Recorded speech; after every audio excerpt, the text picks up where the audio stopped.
Yes, hello, hi. എൻ്റെ പേര് രഞ്ജിത്ത് ശേഖർ. ഞാനൊരു ആക്ടറാണ്. ഞാൻ ഇപ്പം ഓൾമോസ്റ്റ് ഒരു 14-15 ഫിലിംസ് ചെയ്തു. ഇപ്പം റീസെൻ്റായിട്ട് റിലീസ് ചെയ്യാൻ പോകുന്നത് കേരള ക്രൈം ഫയൽസ് ആണ്.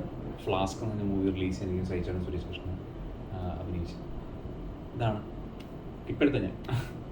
KCF 1 പിന്നാമ്പുറത്തുണ്ടായിരുന്നു. ആക്ച്വലി എൻ്റെ ബാക്കിലും പരിപാടിയിലും എല്ലാം ഉണ്ടായിരുന്നു. അപ്പം എനിക്ക് തോന്നുന്നു KCF 1 കഴിഞ്ഞ് 2 ഇങ്ങനെ തുടങ്ങുന്നു എന്ന് പറഞ്ഞ പോയിന്റിൽ AK നമ്മൾ അഹമ്മദ് കബീർ AK എന്നാണ് വിളിക്കുന്നത്. AK ആണ് പറയുന്നത് ആർസിന് ഇങ്ങനെ ഒരു പരിപാടി ഉണ്ടെന്ന് പറയുന്നത്. ഞാൻ സത്യത്തിൽ വിചാരിച്ചില്ല എന്നെ വിളിക്കുന്നുണ്ടാവും അങ്ങനെ ഒരു പരിപാടി എന്നുള്ള സാധനത്തിൽ. പക്ഷെ വിളിച്ചു, ഭയങ്കര എക്സൈറ്റഡ് ആയിരുന്നു. അപ്പോൾ അത് കഴിഞ്ഞ് വായിക്കാൻ വരാൻ പറഞ്ഞു. വായിച്ചപ്പം അതിലും വലിയ എക്സൈറ്റ്മെൻറ്റ്. കാരണം അന്ന് കിഷ്കിന്ദ കാണ്ഡം ഇറങ്ങിയിട്ടില്ല. അപ്പോൾ അത് എഴുതിയിരിക്കുന്നത് ബാഹുലാണ്. കിഷ്കിന്ദ കാണ്ഡത്തിൻ്റെ സെയിം റൈറ്ററാണ് എഴുതിയിരിക്കുന്നത്.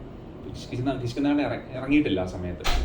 ഇത് ഭയങ്കര രസമായിട്ടാണ് പുള്ളി എഴുതിയിരിക്കുന്നത്. ഇതെങ്ങനെ ഷൂട്ട് ചെയ്യാൻ പോകുന്നത് എന്നുള്ള ഒരു ഭയങ്കര അത്ഭുതം ഉണ്ടായിരുന്നു ഇത് വായിച്ചു കഴിഞ്ഞപ്പോൾ തന്നെ. ക്യാരക്ടറും ഈ പറഞ്ഞ പോലെ ക്യാരക്ടറിനെ എപ്പോഴും പറയുന്നത്, എപ്പോഴും ഒരു പോലീസ് സ്റ്റോറിയിൽ ഈ സൈഡിലുള്ള ഒരു കോൺസ്റ്റബിളിന് എപ്പോഴും ഉണ്ടാവുക എന്ന് പറയുന്നത്, സാർ അവിടെ പോയിരുന്നു, ഇവിടെ പോയിരുന്നു, ഇത് കാണാനില്ല, ബോഡി ഉണ്ട് എന്നൊക്കെ പറയുന്നത് വളരെ ഡേറ്റ കൊടുക്കുക എന്നുള്ള ദൗത്യമായിട്ട് വരുന്നവരാണ്. പക്ഷേ ഇതിലങ്ങനെയല്ല, ഒരു ഷെയ്ഡുണ്ട്, ഒരു കോൺട്രിബ്യൂഷൻ ഉണ്ട്. നമുക്ക് ആ ക്യാരക്ടറിനെ മനസ്സിലാവും. ഇയാൾ ദേഷ്യക്കാരനാണോ, ഇയാൾ കോമഡിയാണോ, എന്താണെന്നുള്ളത് മനസ്സിലാവുന്ന ഒരു ഷെയ്ഡുണ്ട്. ഭയങ്കര എക്സൈറ്റഡ് ആയിരുന്നു. ഈ സിനിമയും വെബ് സീരീസും തമ്മിലുള്ള ഒരു വ്യത്യാസം എന്ന് പറയുമ്പോൾ തന്നെ ചെറിയ ക്യാരക്ടേഴ്സിന് കുറച്ചും കൂടെ എലാബറേറ്റ് ആയിട്ട് നമുക്ക് കാണാൻ കഴിയും വെബ് സീരീസിന്. അതെങ്ങനെ ഉപകാരപ്പെട്ടിട്ടുണ്ട്? ശരിക്കും പറഞ്ഞാൽ ഇത് മൊത്തത്തിൽ കൺസീവ് ചെയ്തിരിക്കുന്നത് ഒരു വെബ് സീരീസ്.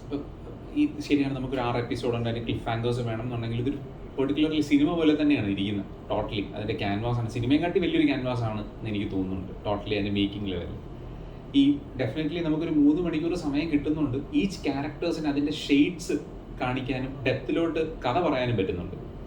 അത് ഡെഫിനറ്റ്ലി ഇമ്പ്രൂവ് ചെയ്യും. എന്താ സംഭവം എന്ന് വെച്ചാൽ, നമ്മളെപ്പോലത്തെ ഒരു അല്ലെങ്കിൽ ബേസിക്കലി ഇപ്പോൾ ഒരു സിനിമ എന്ന് പറയുന്ന സമയത്ത് അതിൻ്റെ കുറച്ച് ക്യാരക്ടേഴ്സിൽ നമുക്ക് ഹൈലൈറ്റഡ് ആയിട്ട് നിൽക്കാൻ പറ്റും. വെബ് സീരീസ് എന്ന് പറയുമ്പോൾ സൈഡിൽ നിൽക്കുന്ന എല്ലാ ക്യാരക്ടേഴ്സിനും ഒരു ഷെയ്ഡ് കൊടുക്കാനും അത് ഡെപ്തിലേക്ക് ഇറങ്ങാനും പറ്റും. അത് നല്ലതാണ്, കാരണം നമ്മളും കൂടെ കുറച്ച് കണക്റ്റഡ് ആവുമല്ലോ ഓഡിയൻസുമായിട്ട്.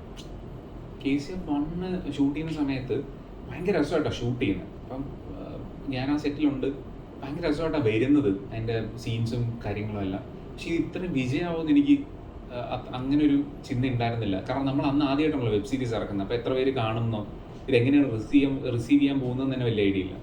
പക്ഷേ ഇത് ഇറങ്ങിയതിന് ശേഷമാണ് ഇതിൻ്റെ ഒരു വലിപ്പം നമുക്ക് മനസ്സിലാവുന്നത്. ഓക്കെ, ഇത് ഭയങ്കര മാസീവായിട്ട് ഹിറ്റ് അടിച്ചിരിക്കുകയാണ്. ഹോട്ട്സ്റ്റാറിൻ്റെ ചരിത്രത്തിൽ എനിക്ക് തോന്നുന്നു ഏറ്റവും ഭയങ്കരമായിട്ടുള്ള സബ്സ്ക്രിപ്ഷൻസും ഹിറ്റും ഒക്കെ വന്നത് KCF 1 ആണ്. ഇപ്പം ഇത് KCF 1 പ്രൊഡ്യൂസ് ചെയ്ത രാഹുലാണ്. ഇത് പ്രൊഡ്യൂസ് ചെയ്തിരിക്കുന്ന അഹമ്മദ് തന്നെയാണ്. ബേസിക്കലി ഇത് ജിയോ, ഇത് അതായത് നമ്മൾ സാധാരണ ഒരു OTT ബിസിനസ് നടക്കുക എന്ന് പറയുന്നത് ഒരു പടം എടുത്തതിന് ശേഷം നമ്മൾ OTT സെല്ല് ചെയ്യുകയാണ് ചെയ്യുന്നത്. ഇതെന്ന് പറയുന്നത് ഓൾറെഡി കമ്മീഷൻ ചെയ്തിരിക്കുന്ന വെബ് സീരീസ് കണ്ടന്റ് അവരുടെ മേൽനോട്ടത്തിൽ പ്രൊഡ്യൂസ് ചെയ്യും, നമ്മൾ ആ പ്രോഡക്റ്റ് തിരിച്ചു കൊടുക്കുകയാണ് ചെയ്യുന്നത്. അവർ ഫുൾ ടൈം ഉണ്ടാവും, ആദ്യം മുതൽ അവസാനം വരെ ഉണ്ടാവും. ഇതിനകത്തുള്ള ക്യാരക്ടർ CPO പ്രവീൺ എന്നാണ്. SI അർജുനാണ് ഇതിൽ ലീഡ് ചെയ്യുന്നത് സീസൺ 2. അപ്പോൾ അർജുൻ്റെ കൂടെ തന്നെ ഈ കേസിന് വേണ്ടി സഞ്ചരിക്കുന്ന ഒരു പോലീസുകാരനാണ്. പോലീസ് തലവനാണ് ലാസ്റ്റ് ഇറങ്ങിയത്. തലവനിൽ ആസിക്കയുടെ കൂടെ ഇങ്ങനെ സഞ്ചരിക്കുന്ന ഒരു പോലീസുകാരനാണ്. അതിലൊരു ഷെയ്ഡ് ഉണ്ടായിരുന്നു. ഇത് സ്വാഭാവികമായിട്ട് നേരത്തെ പറഞ്ഞൊരു വെബ് സീരീസ് ആയതുകൊണ്ട് ഇതിൽ കുറച്ചുകൂടെ നല്ല സീൻസ് ഉണ്ട്. നമുക്ക് കുറച്ചുകൂടി ഇരുന്ന് ഷൂട്ട് ചെയ്യാൻ പറ്റുന്നുണ്ട്. നമുക്ക് കുറച്ചുകൂടെ സീൻസ് കിട്ടുകയും അതിൽ കുറച്ചുകൂടെ എസ്റ്റാബ്ലിഷ് ചെയ്യാൻ പറ്റിയിട്ടുണ്ട്. ഭയങ്കര നല്ലതായിരുന്നു, അടിപൊളിയായിരുന്നു. ജീവിതത്തിൽ പോലീസ് സ്റ്റേഷൻ എക്സ്പീരിയൻസ് അങ്ങനെ ഭയങ്കര ഭീകരമായിട്ട് മോശമായിട്ട് ഇതുവരെ വന്നിട്ടില്ല, ദൈവം സഹായിച്ച്. എന്നാലും നമ്മൾ ആവശ്യത്തിന് കയറിയിട്ടുണ്ട്. നമ്മുടെ ഫ്രണ്ട് മദ്യപിച്ച് മറ്റേ ആരെങ്കിലും വന്ന് കൂട്ടിക്കൊണ്ടു പോകണമെന്ന് പറഞ്ഞപ്പം പോയിട്ടുണ്ട്. അങ്ങനെയൊക്കെയുള്ള എക്സ്പീരിയൻസസ് ഇതുവരെ ഉള്ളൂ. സ്വന്തമായിട്ട് ഇതുവരെ ദൈവം സഹായിച്ച് വന്നിട്ടില്ല. ഇനി വരാനിരിക്കുന്ന സിനിമകളോ പേടിച്ചു. ഇനി വരാനിരിക്കുന്നത് കേസുകളൊന്നും ആയിട്ടുള്ളതല്ലേ. ഇനി വരാനിരിക്കുന്നത് ഇപ്പം KCF കഴിഞ്ഞ ഫ്ലാസ്ക് ആണ് ഇറങ്ങാനും സഹിച്ചേട്ടൻ സുരേഷ് കൃഷ്ണ രാഹുൽ സംവിധാനം ചെയ്തിരിക്കുന്നത്. അത് കഴിഞ്ഞ് ഇപ്പം ചെയ്തുകൊണ്ടിരിക്കുന്നത് കിഷ്കിന്ദ കാണ്ഡം ടീം റിപ്പീറ്റ് വരുന്നു. സെയിം ടീം റിപ്പീറ്റ് വരുന്നു. അസിക്കയല്ല, സന്ദീപാണ് നായകൻ. പടക്കളത്തിലെ നായകനാണ് നായകൻ. അതിലിപ്പം അഭിനയിച്ചുകൊണ്ടിരിക്കുന്നു, തീർന്നിട്ടില്ല, റണ്ണിങ് ആണ്. സന്ദീപ് എനിക്ക് സൂപ്പർ സ്റ്റാർ ആണ്, നമുക്കത് ഒരിക്കലും നമുക്ക് പറയാൻ പറ്റില്ലല്ലോ. പക്ഷെ എന്നോട് ചോദിക്കുകയാണെങ്കിൽ ഭീകര ആർട്ടിസ്റ്റാണ്. ഇപ്പോൾ ഞാൻ പടക്കളത്തിൽ കാണുന്ന സമയത്ത് നമുക്ക് വേറൊരാളായി മാറുക എന്ന് പറയുന്നതാണല്ലോ ശരിക്കും ഒരു ആക്ടിങ് പെർസ്പെക്റ്റീവ് വരുന്നത്. അപ്പം അത് പുള്ളി ഈസിലി സ്വിച്ച് ചെയ്തു. അതായത് അത് ചെയ്തിരിക്കുന്ന ഷർഫിക്കയാണ് ചെയ്യേണ്ടത്, അത് ചെറുതൊന്നുമല്ല. അപ്പം അത്രയും അതിൻ്റെ ഫസ്റ്റ് ഹാഫിൽ നോക്കുവാണെങ്കിൽ ഷർഫിക്ക ഭയങ്കര അടിപൊളിയാണ്. അത് സെക്കൻഡ് ഹാഫിൽ പുള്ളി ക്യാരി ചെയ്യുമെന്ന് പറയുന്നത് എനിക്ക് അറിഞ്ഞൂടാ, അത് എത്ര പേർക്ക് പറ്റുമെന്ന് തന്നെ എനിക്ക് അറിഞ്ഞൂടാ. പക്ഷെ ഭയങ്കര രസമായിട്ട് ചെയ്തിരിക്കുന്നത്. ഇതിലും പുള്ളി അടിപൊളിയായിട്ടാണ് ചെയ്തിരിക്കുന്നത്. ബീങ് ആൻ ആക്ടർ എനിക്ക് തോന്നുന്നു ഈ ജനറേഷൻ ഇപ്പം ഞാൻ കണ്ട കുറച്ച് പേരിൽ ഭയങ്കര പ്രോമിസിങ് ആണ്. അടിപൊളിയാണ്.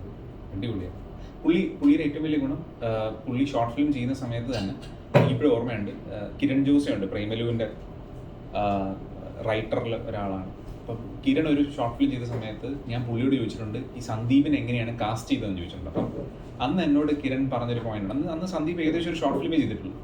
ഭയങ്കര പെർഫോമർ ആണെന്ന് അറിഞ്ഞിട്ട് ഞാൻ ആ ഷോർട്ട് ഫിലിം കണ്ട് പെർഫോമർ ആണെന്ന് അറിഞ്ഞിട്ട് ഞാൻ കണ്ടുപിടിച്ചെടുത്തോണ്ട് വരുമായിരുന്നു എന്നാണ് പറഞ്ഞത്. അതാണ് ഒരു ആക്ടറിന്റെ വിജയം. ഒരാളെ തേടിപ്പോയി കൊണ്ടുവരിക എന്ന് പറയുന്നത് ഭയങ്കര വലിയ കാര്യം. അതെനിക്കൊന്ന് ഇപ്പോഴും പുള്ളി ക്യാരി ചെയ്യുന്നുണ്ട്. ഭയങ്കര പെർഫോമറാണ്. അർജുനെ ഞാൻ കണ്ടത് കണ്ണൂർ സ്പോട്ടൊക്കെ കണ്ടിട്ടാണ് ഞാൻ അർജുനിലേക്ക് വരുന്നത്. അപ്പം ഞാൻ വിചാരിച്ചിരുന്ന ഒരാളെയല്ല. ഭയങ്കര സോഫ്റ്റ് സ്പോക്കണാണ്, ഭയങ്കര സോഫ്റ്റായിട്ടുള്ള വളരെ പാവം മനുഷ്യൻ. കൂടുതൽ അർജുൻ പൂനെയിലായിരുന്നു. അപ്പം നമ്മൾ കോമഡികൾ ഇപ്പോഴാണ് പുള്ളി പിന്നെയും പിക്കപ്പ് ചെയ്ത് വരുന്നത്. നമ്മൾ സംസാരിക്കുമ്പം കോമഡിയൊക്കെ മലയാള കോമഡികൾ പറയുന്ന സമയത്ത് പുള്ളി അതെന്താ ബ്രോ അത് പറഞ്ഞത് എന്ന് ചോദിച്ചിരുന്നൊരു അർജുനുണ്ടാവും. പക്ഷെ ഇപ്പം ഭയങ്കരമായിട്ടുള്ള ഡിഫറൻസ് ഉണ്ട്. ഭയങ്കര പാവമായിട്ടുള്ള കിടിലം പെർഫോമറാണ്. അത് മറ്റൊരു പെർഫോമർ. ശരിക്കും അടിപൊളിയായിരുന്നു. ഈ സ്ക്രിപ്റ്റ് ഇതിൽ എത്ര പീഡനങ്ങളാണ് ഉള്ളതെന്ന് ചോദിച്ചു എന്നുള്ള എനിക്ക് അർജുനിൽ ഭയങ്കരമായിട്ട് പോസിറ്റീവായിട്ട് കണ്ട സാധനം എന്ന് പറയുന്നത്, അർജുൻ ഒട്ടും പാനിക് ആവത്തില്ല. അതായത് ഞാൻ പറഞ്ഞത് നമ്മളാവുന്നു എന്നുള്ളതല്ല ഞാൻ പറഞ്ഞപ്പോൾ നമ്മൾ അഭിനയിക്കുന്നത് ലാൽ സാറുമായിട്ട് അല്ലെങ്കിൽ അരിസ്റ്റോ അശോകൻ, ഇന്ദ്രൻ ചേട്ടൻ എന്നൊക്കെ പറയുന്ന ഈ ലെജൻസിൻ്റെ കൂടെ അഭിനയിക്കുന്ന സമയത്ത് നമുക്കിപ്പം 2 ടേക്ക് ആവുമ്പോഴൊക്കെ നമ്മൾ ചിലപ്പോൾ പാനിക് ആവും. ഞാൻ പറഞ്ഞത് നമ്മൾ ടേക്ക് എടുക്കുന്നു എന്നുള്ളതല്ല, പക്ഷെ പാനിക് ആവാം ഡെഫിനറ്റ്ലി. പക്ഷെ അർജുൻ ഈസ് കൂൾ, ഭയങ്കര കൂളാണ്. ഒരു പക്ഷേ അർജുൻ വർക്ക് ചെയ്തത് അമിതാഭ് ബച്ചനെ പോലുള്ള ലെജൻസിൻ്റെ കൂടെ ആയതുകൊണ്ടായിരിക്കും അത്രയും കൂളായിട്ട് അർജുൻ ചെയ്യുന്നത്. ഭയങ്കര കൂളാണ്. അങ്ങ് ബോളിവുഡ് റൈറ്റിംഗ് ഡയറക്ഷൻ ഭയങ്കര താല്പര്യമുള്ള ഒരു മേഖലയാണ്. ഡയറക്ഷന് മുന്നേ റൈറ്റിംഗ് ഞാൻ എപ്പോഴും ട്രൈ ചെയ്യുന്നൊരു സാധനമാണ്. അത് എപ്പം നടക്കുമെന്ന് എനിക്ക് അറിഞ്ഞുകൂടാ. ഞാൻ പക്ഷേ സ്റ്റിൽ എവറി ഡേ ഞാൻ ഫൈറ്റ് ചെയ്യുവാണ് റൈറ്റർ ആവാനായിട്ട്. അങ്ങനെ ആക്ടിങ്ങും ഉണ്ട്, റൈറ്റർ ആവാനായിട്ടൊരു ട്രൈ കൂടെ നടത്തുന്നുണ്ട്. ബേസിക്കലി എനിക്ക് തോന്നിയിട്ടുണ്ട് ഒരു റൈറ്റിംഗ് ഒരു ആക്ടറിനെ ഭയങ്കരമായിട്ട് ഇമ്പ്രൂവ് ചെയ്യും. നമ്മൾ പല ക്യാരക്ടേഴ്സായി ഇരുന്നിട്ടാണല്ലോ നമ്മൾ റൈറ്റ് ചെയ്യുന്നത്. അപ്പോൾ ഡെഫിനറ്റ്ലി ആ ആംഗിളിൽ നിന്ന് നമുക്ക് കുറേ നോളജ് കിട്ടും. ഓക്കെ ഇതിങ്ങനെയാണ് ചിന്തിക്കുന്നത്. അപ്പോൾ വേറൊരു റൈറ്റർ നമ്മളൊരു സ്ക്രിപ്റ്റുമായിട്ട് സമീപിക്കുമ്പോൾ നമുക്ക് ആ ആംഗിളിൽ നിന്ന് ആ സിനിമ കാണാൻ പറ്റും. ഉടനെ ഒന്നും പ്രതീക്ഷിക്കാൻ പറ്റുമെന്ന് എനിക്ക് തോന്നുന്നില്ല. I will be try. അതാണ് സത്യം. ഓക്കെ, അപ്പോൾ all the best. Thank you so much.